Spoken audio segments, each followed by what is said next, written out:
Welcome back. The EU has announced the 138 million euros humanitarian and development funding for the Lake Chad region in Africa. Speaking at the high-level conference in Berlin, Commissioner for Humanitarian Aid and Crisis Management, Christos Stylianides, says the EU is committed to helping the region to move from conflict to peace. The new EU humanitarian and development assistance is to go to 4 countries: Nigeria, Niger, Chad and Cameroon. Nigeria's northeast is to get 47 million euros, that's 19.5 billion naira in humanitarian assistance, and 74.5 million euros or 30.9 billion naira in development. Niger will get 32.2 million and 15 million respectively. Chad will get 33.2 million and 11.8 million, while Cameroon will receive 2.7 million and 15.1 million. The humanitarian crisis in Africa's Lake Chad region has over the years worsened due to prolonged violence, insecurity and environmental loss. Meanwhile, Germany has assured the countries of Africa's Lake Chad region of its full support at an international conference in Berlin. Foreign Minister Heiko Maas told some 50 delegations gathered at his ministry that when Germany gets a non-permanent seat on the United Nations Security Council in 2019, it will listen to Africa. Germany, a key destination for migrants fleeing Africa and non-permanent member of the UN Security Council from 2019, is co-hosting a 2-day conference with Norway, Nigeria and the United Nations to drum up support for the region. The United Nations Under-Secretary General and Emergency Relief Coordinator Mark Lowcock says that more than 10 million people in the Lake Chad region still need life-saving assistance on a daily basis. This he blames on Boko Haram, the jihadist group which has killed more than 30,000 people in the region since 2009. There is still a big humanitarian crisis. The humanitarian elements of this crisis are not over. Despite the progress we've made, there's more than 10 million people across the 4 countries who still every day today need life-saving assistance.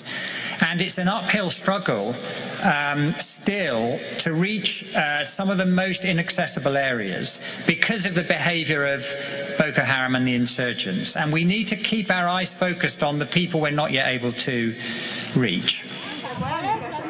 On August the 24th, rebels in northern Chad attacked government forces at the border with Libya, although the government denied any attack had taken place. Nevertheless, a state secretary for Chad's Economy and Planning Ministry says that his government is working towards ensuring the safety of civil society. The government of Chad is continuing in its efforts to guarantee a safe environment, allowing for the protection of civil society and the installation of different assistance and development programs. Und gerade auch für die Staaten der Tschadsee-Region. Meanwhile, German Foreign Minister Heiko Maas has promised the Lake Chad Conference that Germany will listen to Africa as a non-permanent United Nations Security Council member from 2019. As the deputy head of the Peacebuilding Commission and as non-permanent member of the United Nations Security Council from 2019, we will listen to Africa.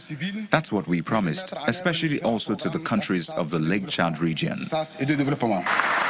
A fledgling rebel movement, the Military Command Council for the Salvation of the Republic says it is seeking to overthrow President Idris Deby as Chad faces threats from jihadists and is trying to prevent the influx of militants fleeing the Libyan conflict. Human rights group Amnesty International say hundreds of people have been detained and tortured by the South Sudanese authorities during the civil war which began in 2013. The rights group say many of them are political detainees accused of being linked to the opposition. It also says there are some cases of enforced disappearances and sexual assault. According to Amnesty International, the South Sudanese government has become increasingly intolerant of any form of critic. However, a spokesperson for President Salva Kiir denies the allegations of torture and says more than 20 political detainees were recently released. He claims no more than 3 are still being held. The police in Uganda have given a second opposition lawmaker approval to travel abroad for medical treatment after reportedly being tortured in custody.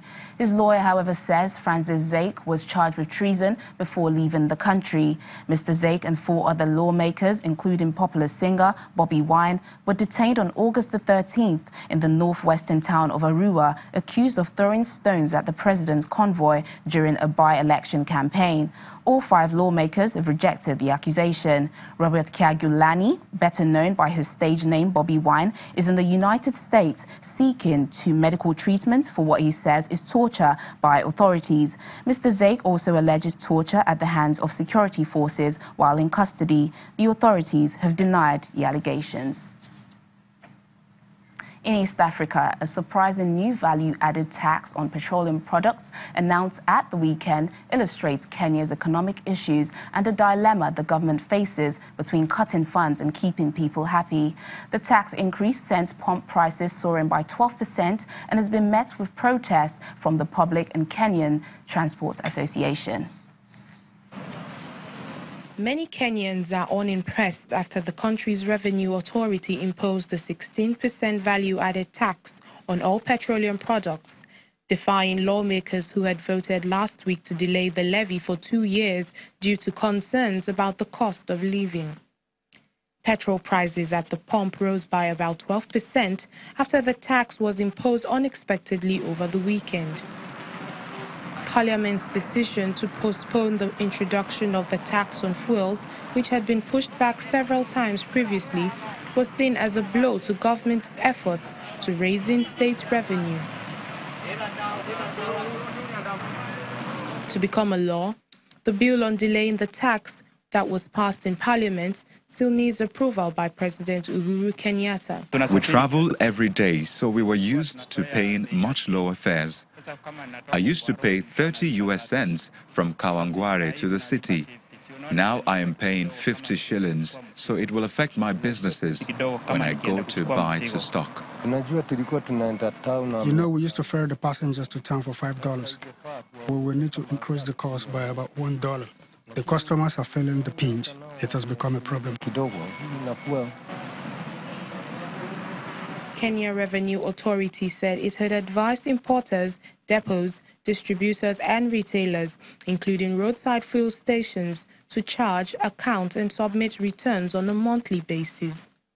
Kenya's legislature also recently rejected a Robin Hood tax of 0.05% on bank transfers of more than 500,000 shillings and an employee contribution scheme towards the National Housing Development Fund. The planned tax hikes were designed to fund a range of government development goals, including universal healthcare and affordable housing. Economic analysts say the country's fiscal deficit was likely to be higher than projected after Parliament rejected most of the tax measures proposed by the government for the 2018 budget. I think the agency from the government side to get money to stabilize their coffers is probably what's informing the decision to tax fuel. And you know, when you tax fuel, it means transportation cost goes up. When transportation cost goes up, it means cost of goods go up. And it means for factories, cost of energy goes up. So basically everything, the price starts going up, and it starts choking the possibility for producers to produce, for logistics companies to move products, and even for the farmers to be able to produce the food, because tractors also use diesel. And so basically energy touches on all spheres of life. IMF estimated the country's debt burden at between 54 to 55% of economic output in the 2017-2018 fiscal year. That's it on the program. Thank you for watching. I'm Teniola Shoboale.